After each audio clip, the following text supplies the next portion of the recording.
사도행전 11장 22절로 24절을 우리 한 목소리로 다 같이 읽도록 하겠습니다. 예루살렘 교회가 이 사람들의 소문을 듣고 바나바를 안디옥까지 보내니 그가 이르러 하나님의 은혜를 보고 기뻐하여 모든 사람에게 굳건한 마음으로 주와 함께 머물러 있으라 권하니, 바나바는 착한 사람이요 성령과 믿음이 충만한 사람이라 이에 큰 무리가 주께 더하여지더라. 아멘. 오늘 저는 사도행전 11장 22절로 24절을 본문으로 A Community of Encouragement, 위로와 격려의 공동체라는 제목으로 말씀을 전하고자 합니다. 성도 여러분, 한국 교회, 개신교회의 최초의 교회는 어디일까? 어디라고 생각하십니까? 어떤 분들은 정동제일교회를 말씀하시기도 하고, 또 어떤 분들은 세문안교회를 말씀하기도 합니다. 정확히 말하면 정동제일교회는 1885년 8월에 그 아펜젤러 선교사님께서 성도를 데리고 몇 명과 함께 초가집에서 예배를 드린 것으로 시작을 합니다. 그리고 세문안교회는 그로부터 두 해 후인 1887년 9월에 장로교 선교사님인 언더우드 선교사님이 역시 몇 명을 모아서 초가지붕에서 예배를 드린 것으로 세문안교회가 시작을 합니다. 여러분, 정동 제일교회나 세문안교회, 물론 지금 많이 새롭게 지었습니다만은 그곳에 가면 옛날의 흔적들을 볼 수가 있습니다. 꼭 여러분들 서울 가시면 여러분들 꼭 정동 제일교회와 세문안교회를 한번 방문해 보시길 바랍니다. 그런데 정동 제일교회보다 1년 먼저 세워진 교회가 있다는 것을 아십니까? 그 교회가 바로 소래교회입니다. 1884년에 그것도 미국 선교사가 아닌 한국인 평신도 서상윤이란 분에 의해서 복음이 전해지면서 세워진 교회가 소래교회입니다. 바로 서상윤 장로님의 모습입니다. 놀라운 일입니다. 선교사가 들어오기 전에 벌써 한국인에 의해서 복음이 전해지고 교회가 세워졌다는 이 사실, 이 서상윤은 북한 그 당시 이 평안도와 그리고 압록강 건너 만주 지역을 오가면서 인삼을 거래하던 인삼 상인이었습니다. 그런데 이분이 만주의 지역에 가서 인삼을 팔다가 그만 큰 중병이 들어서 쓰러졌는데 그를 병원으로 데려갑니다. 그 당시 만주 지역에는 서양 의료 선교사들이 들어와서 세워진 병원이 있었는데 거기서 치료를 받고 회복이 됩니다. 바로 그때 그가 만난 분이 누구냐?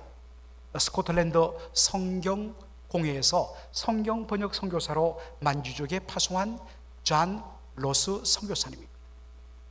이분을 만나서 그가 복음을 듣고 예수님을 영접합니다. 그리고 이 존 로스 선교사님은 이참에 바로 저 조선 한국어로 된 성경을 번역하자 결심을 합니다. 그리고 이 서상윤과 그의 친구들을 전도해서 그들의 도움을 받아서 그렇게 성경을 번역하기 시작합니다. 그래서 드디어 1882년에 누가복음이 제일 먼저 번역되는 예수 성교 전서라는 이름으로 성경 복음서부터 쪽복음들이 번역되고 이것이 합쳐져서 신약 성경 전체가 번역이 되었습니다. 그런데 재미있는 것은 이 성경을 보면 이 번역을 도와주는 분들이 전부 다 평안도, 황해도 분들이라서 전부 다 이 북한 사투리가 성경에 그대로 들어있다는 것입니다. 그런데 당시에는 조선시대에는 이 조선 말기에는 기독교 복음 전도를 법으로 막았습니다.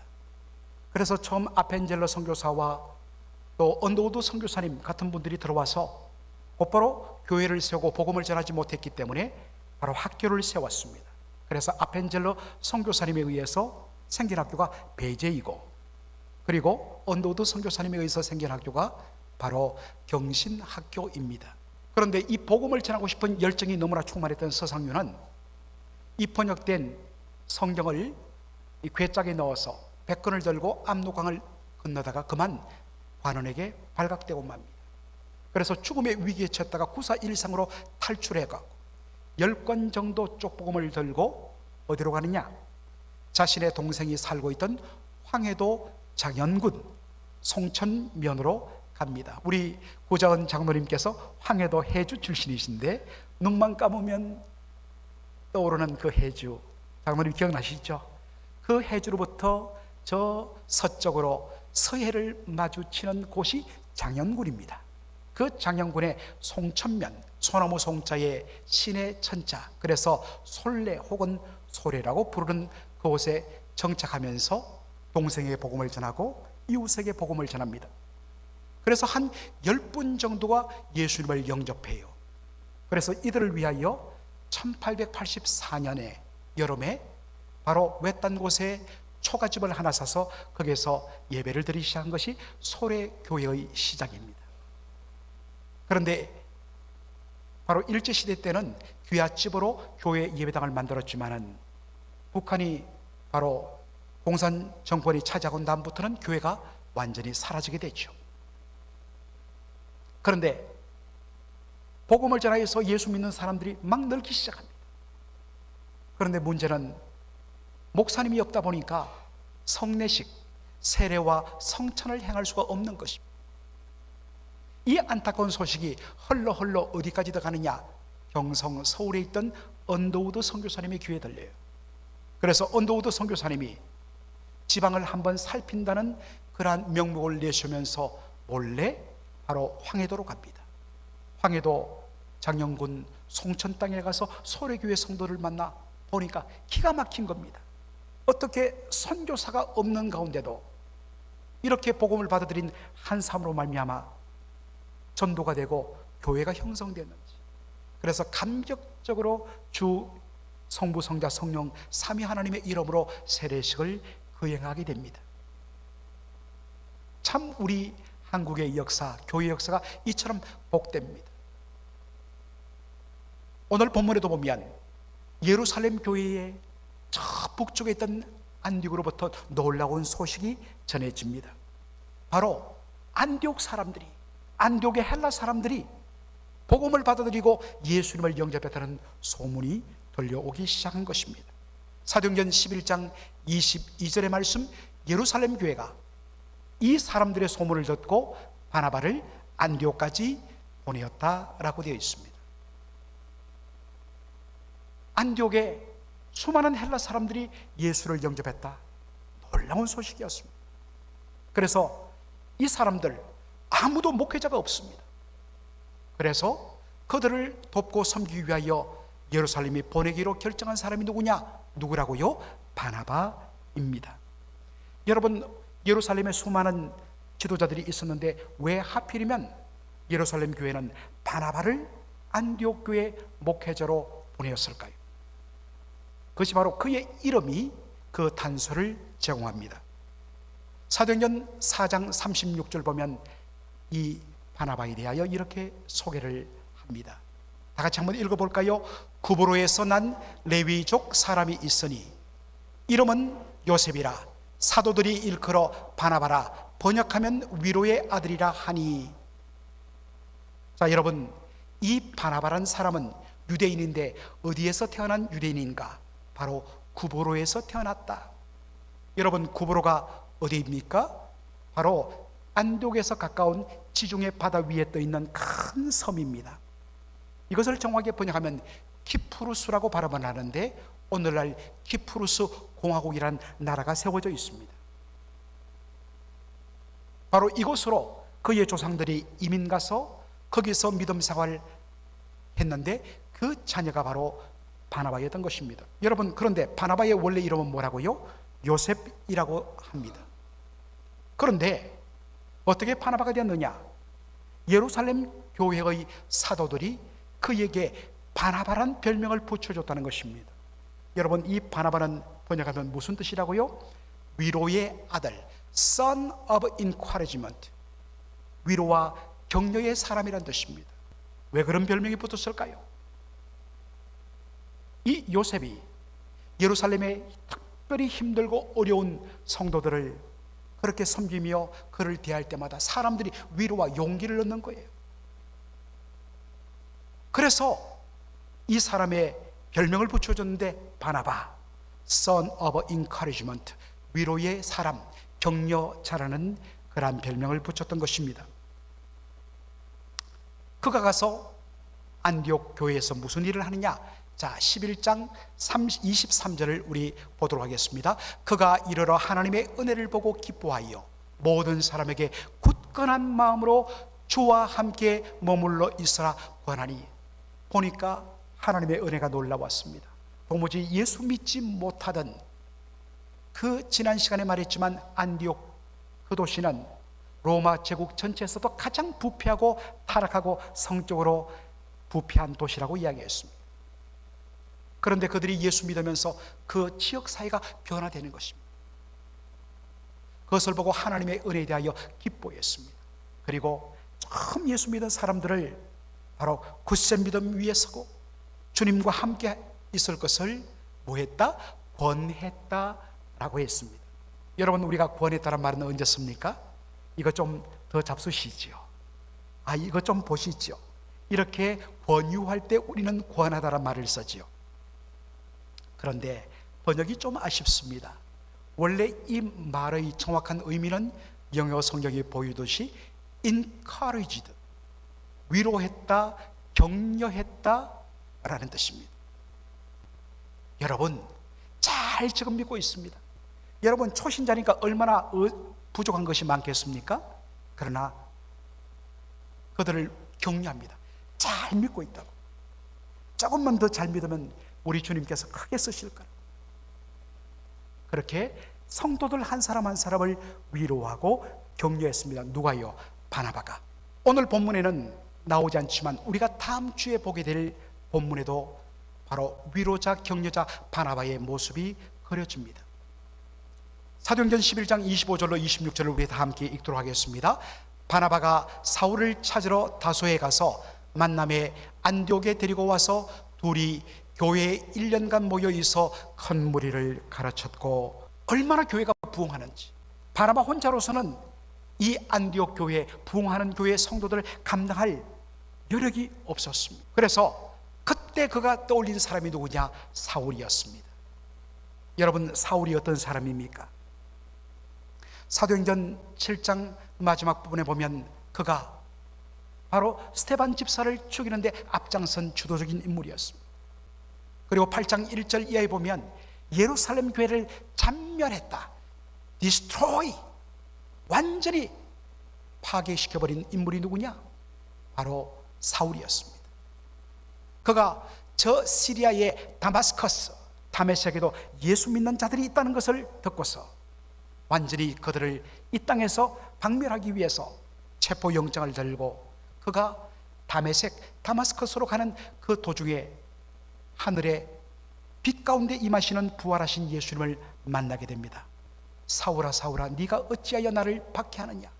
주님, 당신은 누구십니까? 나는 네가 박해하는 바로 나사렛 예수니라. 이 말씀 앞에 그가 완전히 깨어지고 무너집니다. 그리고 철두철미하게 회개하고 예수님을 영접합니다. 그리고 그가 몸이 회복되는 적시로 바깥으로 나가서 주 예수 그리스도의 복음을 전하기 시작합니다. 그런데 문제는 아직도 과거의 사울의 그 모습을 기억하던 사람들이 사울을 의심했습니다. 혹시 저 사람 다시 과거로 돌아간 것 아니야? 그래서 그에게 마음문을 닫아버렸습니다. 바로 이때 등장해서 이 사울을 위로하고 격려해 준 사람이 바로 바나바였습니다. 자, 우리 사도행전 9장을 한번 보도록 할까요? 사울이 예루살렘에 가서 제자들을 사귀고자 하나 다 두려워하여 그가 제자됨을 믿지 아니하니, 그가 다메섹에서 열심히 복음을 전하다가 일이 있어서 예루살렘으로 올라갔는데 예루살렘 교회를 방문해 보니까 사람들이 화들짝 놀라면서 그가 제자된 것을, 예수 믿은 것을 의심했다 했습니다. 그래서 전부 다 외면했습니다. 얼마나 여러분 무안할까요? 교회 왔는데 저 사람이 옛날에 하면서 전부 다 외면하고 수군수군거린다면 여러분 그 당사자는 얼마나 힘들까요? 바로 그때 누가 나타나냐면 바나바가 나타납니다. 27절 다 같이 읽도록 하겠습니다. 바나바가 데리고 사도들에게 가서 그가 길에서 어떻게 주를 보았는지와 주께서 그에게 말씀하신 일과 다메섹에서 그가 어떻게 예수의 이름으로 담대히 말하였는지를 전하니라. 주춤주춤 어쩔 줄 모르는 사울의 손을 덥석 잡고 사도들에게 인도한 이가 바나바였습니다. 그리고 말합니다. 사도님, 이 사울이 과거에는 교회를 방면하는 데 앞장섰지만 지금은 회심하고 얼마나 놀랍게 다메섹에서 주의 복음을 전개했는지 제가 증인이 됩니다. 그러니 이 사람 받아주시죠. 그래서 교제가 회복되도록 만들어준 사람이 누구냐? 바로 바나바였습니다. 그런데 원래는 정말 유대인의 입장에서 교회를 핍박하는 데 앞장섰던 사울이 갑자기 획가닥해서 복음을 전한다는 이야기를 듣고 배신감에 치를 떨던 예루살렘에 있던 유대인들이 지금 사울이 예루살렘에 방문했다는 소식을 접하고 이놈을 잡아 죽이자고 모의를 합니다. 이 소식을 들은 예루살렘 교회의 형제들이 그의 안전을 위하여서 그를 그의 고향 다소로 보냅니다. 물론 다소로 간 바울은 그곳에서 복음을 전합니다. 주변을 다니며 복음을 전합니다. 그것을 제가 다음 시간에 여러분에게 소개할 것입니다. 그런데 그가 떠나서 고향으로 돌아간 지 7년 8년이 지나면서 사울의 존재는 사람의 기억에서 잊혀졌습니다. 여러분, 사람으로부터 잊혀진다는 것만큼 참을 수 없고 힘든 일은 없습니다.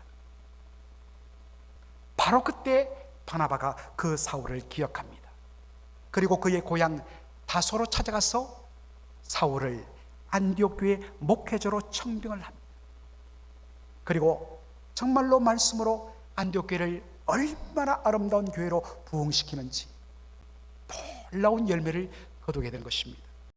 그런데 여러분, 사도행전 11장부터 읽어보면 13장 초반까지는 이 두 사람 바나바와 사울을 언급할 때 언제나 바나바의 이름이 먼저 언급됩니다. 여러분, 이름의 순서가 굉장히 중요합니다. 그만큼 바나바를 더 존중한 것입니다. 그런데 13장 43절 보면 이름이 바뀌어요. 바울과 바나바를 따르니. 그만큼 바울의 영향력이 더 커졌다는 것도 있지만은 여러분, 바나바의 입장에서는 얼마나 자존심 상하겠습니까? 내가 그래도 초예에 묻혀있던 사울을 발굴해서 내가 목회자로 세웠고 내가 뒤에서 다 도와주는데, 아니 사람들이 어떻게 나보다 바울의 이름을 더 앞세운단 말이야? 어떤 의미에서는 교회에서 이런 문제로 갈등을 빚어요. 어떤 분들은 딱 요게 내 자리인데 누가 앉아있으면 불편해합니다. 이건 내 자리인데 어떻게 나중에 온 사람이 겁도 없이 여기 앉아? 이런 식으로. 그런데 바나바는 그런 거 개의치 않습니다. 바울이 앞서면 뭐가 문제냐?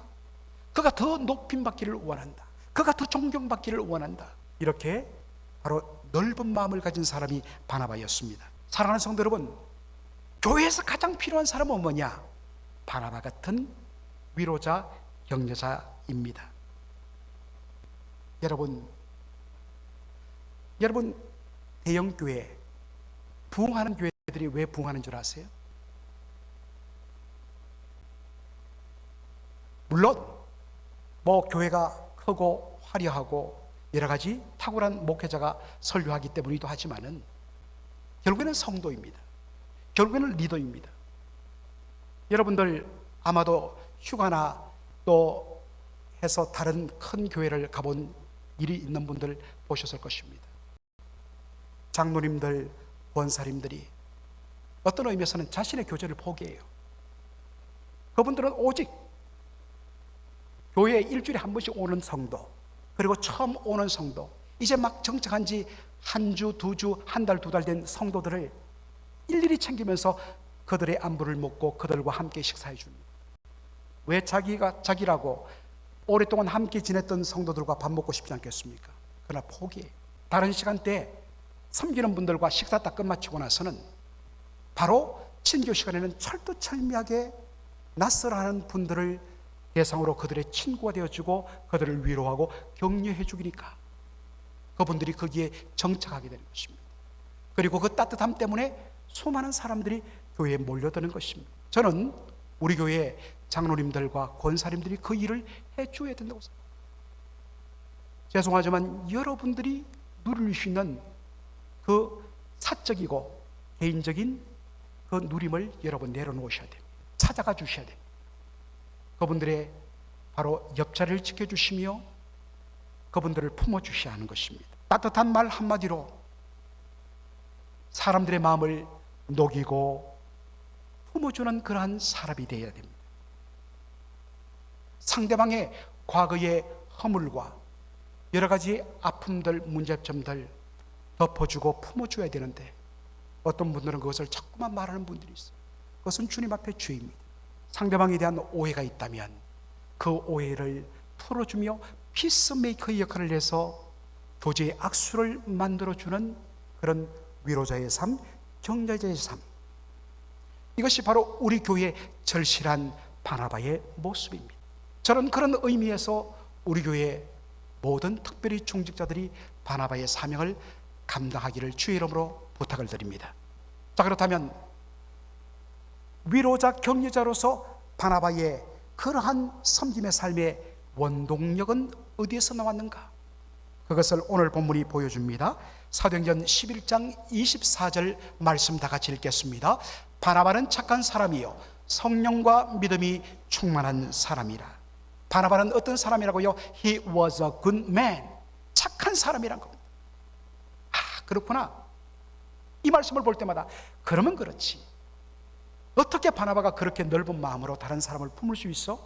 위로할 수 있어? 격려자의 삶을 살 수 있어? 그는 성품이 착하기 때문이야. 그런데 여러분 잘 보십시오. 우리 한글 성경 바나바는 착한 사람이요 성령과 믿음이 충만한 사람이라 두 개를 분리시킵니다. 그런데 영어 성경을 잘 보십시오. He was a good man. 쉼표 찍고 이 good man에 대해 설명합니다. Full of the Holy Spirit and faith. 성령과 믿음으로 충만해서 good man, 착한 사람이 되었다는 것입니다. 여러분, 우리의 본성은 타락한 이후에 다 모든 것이 자기 중심이에요. 어쩔 수 없어요.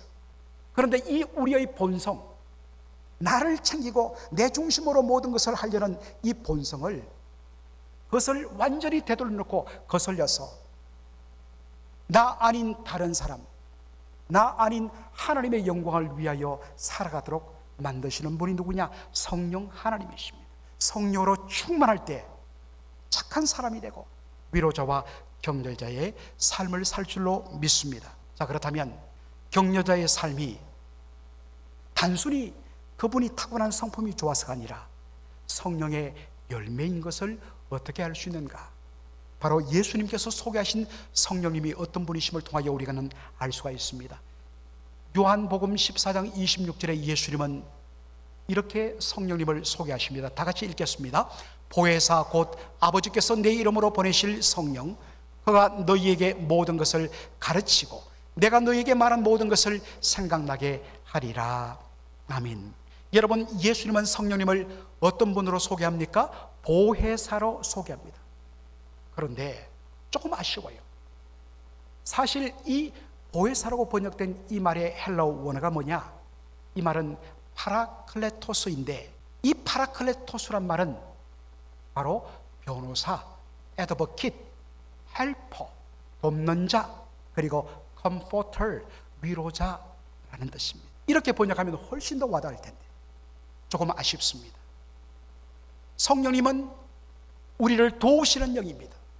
성령님은 우리를 위하여 변호하시는 영이 있습니다. 성령님은 우리를 위로하시는 영이라는 것입니다. 그러므로 성령으로 충만하면 우리의 심령 속에 어디서 나오는지 놀라운 위로와 격려로 인하여서 우리의 마음이 충만해진 것을 느낄 수 있습니다. 그렇게 위로와 도우시는 성령으로 말미암아 도움을 입고 위로로 충만해지면 반드시 그 열매가 어떻게 나오느냐? 그때부터 눈이 열립니다. 성령으로 충만하여서 성령님으로 말미암아 위로와 도우심을 받는 사람들은 반드시 눈이 열려서 누가 보이느냐? 나의 도움이 필요한 사람, 나의 격려가 필요한 사람, 나의 교제의 악수가 필요한 사람들이 보여요. 그러면 내가 성령으로 받은 그 위로를 가지고 그 사람들을 위로함으로 그 영혼을 살려내는 일을 할 수가 있는 것입니다. 사랑하는 성도 여러분, 여러분은 지금 어떻습니까? 다른 이들을 향한 위로와 격려로 가득하십니까? 아니면 그 사람에 대한 과거의 실수와 허물 때문에 그것에 대하여서 분노하고 지적하고 외면하는 마음으로 가득하십니까? 그 마음은 결코 성령이 주시는 마음이 아니십니다. 자, 여러분, 성령의 충만함으로 말미암아 위로와 격려의 삶을 산 이 바나바로 인하여 어떤 일이 안디옥교회에 일어났는가? 사도행전 11장 24절 마지막에 이렇게 나와 있습니다. 이에 큰 무리가 주께 더하여 지더라. A great many people were added to the Lord. 주님께 더해지더라. 여러분, 여기에 더해지더라 라는 이 말이 헬라어로 바로 프로스티템이라는 단어를 씁니다. 프로스티템이. 그런데 여러분, 이 말에서 그대로 나온 영어 단어가 뭐냐? 프로스테릭. 우리 치과 의사 선생님들 여러분 계시는데 잘 아실 거예요. 보철이란 단어예요. 이가 빠졌을 때에 그 이에 틀리든지 아니면 임플란트로 거기에 채워서 넣는 것, 이게 뭐냐? 프로스테릭입니다. 다리가 사고로 인해서 잃게 되었습니다. 그러면 그 다리에 걸을 수 있도록 의족을 만들어 붙여주는 것, 이것을 프로스테릭이라고 이야기합니다. 그런데 이 프로스티템이라는 이 말, 더해지다라는 이 말은 사도행전에서 어떻게 쓰이느냐? 교회 부흥과 성장이 일어날 때 쓰이는 단어입니다. 여러분, 교회는 어떻게 성장하는가? 물론 복음을 전해야 됩니다. 그래서 제가 지난 시간에 우리 교회 앞으로의 첫 번째 비전이 복음 전파의 공동체라고 했습니다.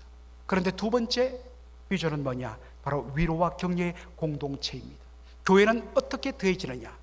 복음을 전하고 그 사람을 교회 안에 인도했더라도 데려왔는데 보니까 냉랭하고 전부 다 자기들끼리만 다 먹고 거들떠보지도 않고 어디에 앉을지도 모르고 춤 하는데도 자기들끼리만 웃고 떠들면 떠나버리는 것이죠. 붙을 수가 없습니다.